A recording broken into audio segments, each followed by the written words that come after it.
ভাবছি আজকে বিরিয়ানি রান্না করব। রান্নাটা অবশ্যই বসিয়ে দিয়েছি। পোলট্রি মুরগি অবশ্যই কষিয়ে নিয়েছি।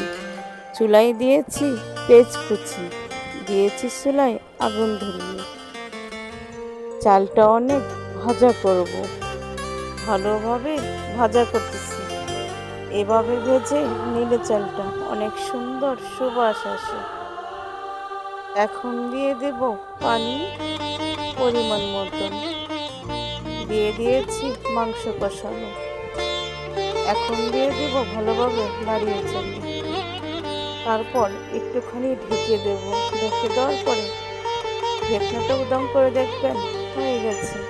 রান্না শেষে সুবাস আসে, সুন্দর একটা প্রাণ আসে।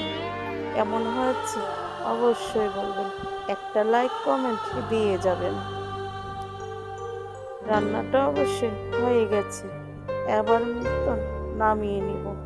রান্নাটা কেমন হয়েছে অবশ্যই বলবেন, সুন্দর একটা লাইক করবেন। আমার মেয়েটা খেতে বসবে, দেখাবো আবার আপনাদেরকে। এই তো দেখুন সুন্দরভাবে খাচ্ছে, পছন্দ অনেক ওর বিরিয়ানি। আপনাদের কি কি পছন্দ এটা আমাকে কমেন্টে বলবেন। আল্লাহ হাফেজ।